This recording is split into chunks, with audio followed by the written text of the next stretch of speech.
Hey, how's it going? Pastor Andrew coming at you with another weekly vlog as we continue on with all of this junk that's been happening.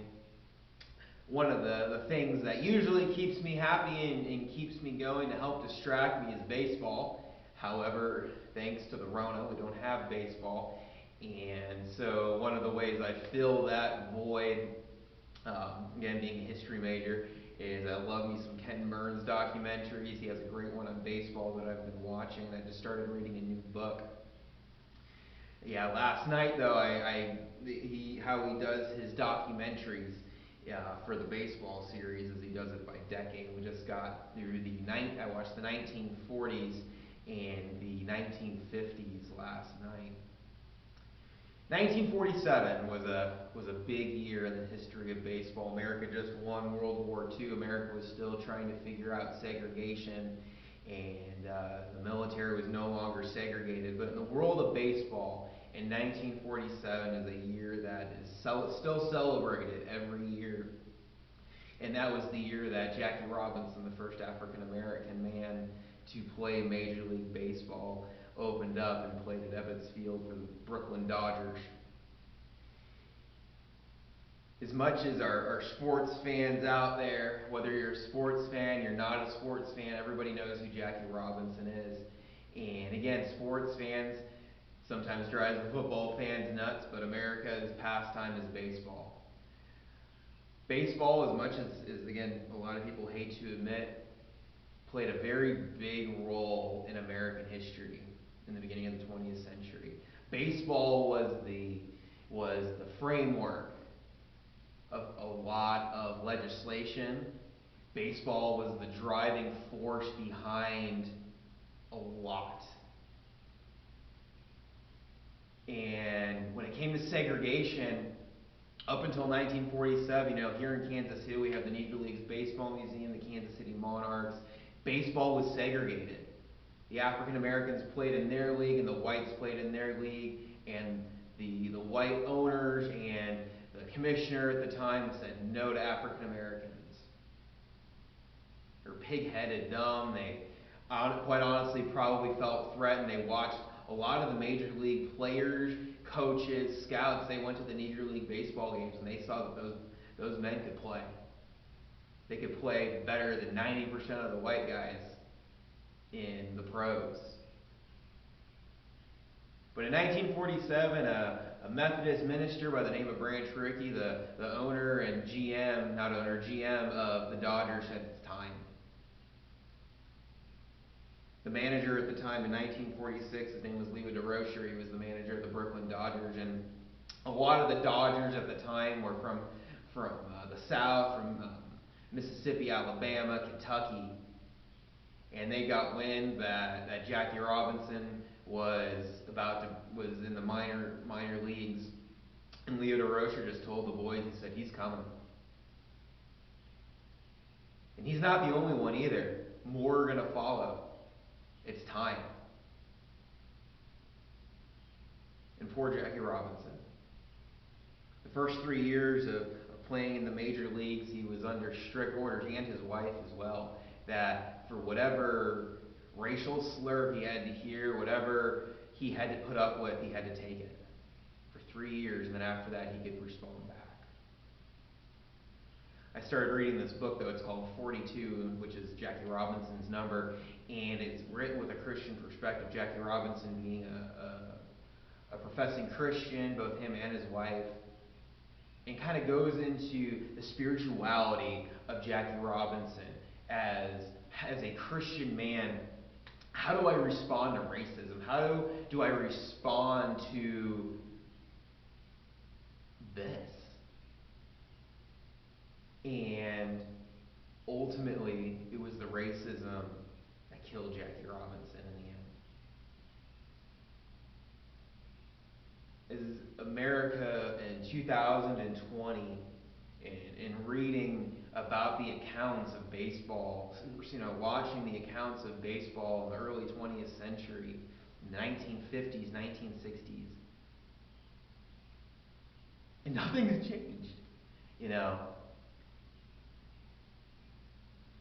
we focus so much, and I talked a bit about this last week, we focus so much on what divides us. We talk about pride.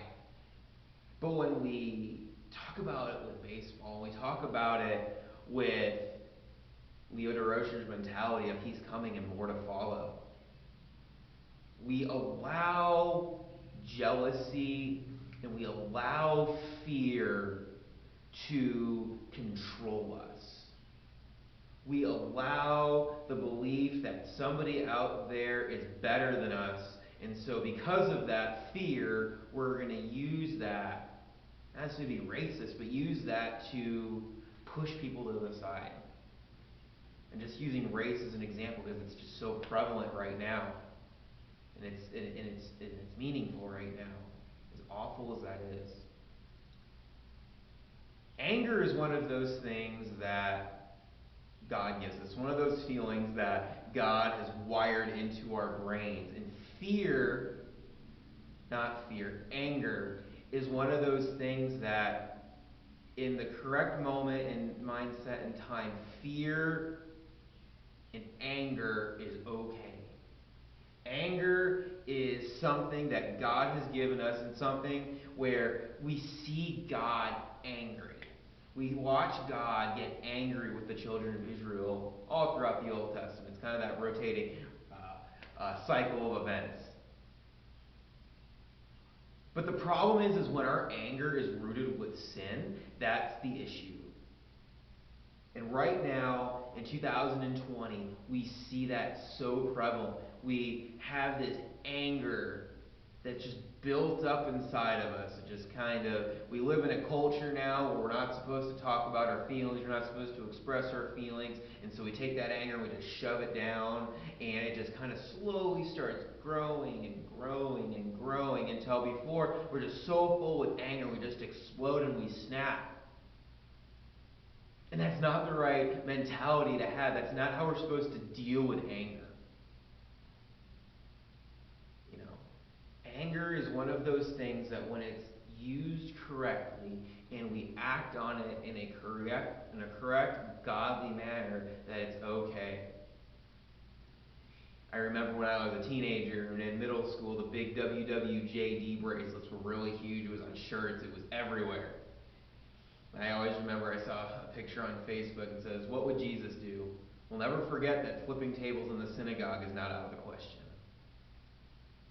In the Bible, we see Jesus gets angry. But the question is, why did Jesus get angry? He got angry because the Pharisees and the people at the time were using the temple and desecrating the temple.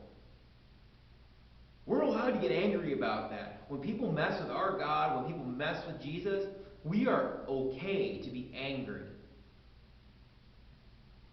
The problem is we don't. We allow other things to make us angry. Jackie Robinson, the first, after those 3 years, and they asked him, what made you the most angry? Because he was angry, but he wasn't allowed to respond back. But they asked Jackie, they said, what made you the most upset and angry? And he just, and in the book that I'm reading, I haven't quite gotten to the complete explanation of it, but from the premise, from what I've picked up so far, the biggest thing that Jackie was so angry about was how blatant disrespect from the other teams. It wasn't just the name calling, it wasn't the dirty plays that the other team was pulling on him. It was the death threats from not just other team players, but from people in the stands. That's what made him the most angry, the just sheer disrespect of him being another human being and being disrespected in that way. As Christians, and everything that's going on, we should be angry. 100%. It makes me angry to turn on the news every day and seeing how human beings are treating one another. Not just with all the racial stuff, but everywhere else. That we're okay with lying to other people. We're okay with stealing from other people. As Christians, how do we respond? How do we express God-like anger? Is it worth getting angry over? That's the other thing too. Is it worth having an emotional response to something? I'm a huge fan of, expressing how we feel. There's nothing wrong with that. As long as it's done in a godly manner and it's done in a way that's non-destructive for both myself and for others. Again, protesting, huge fan of it. Do it. Founding fathers let us do that. I'm glad. But do it in a peaceful manner. Get those feelings out. Be heard.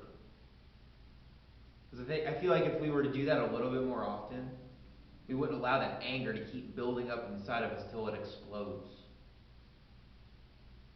Have a good week.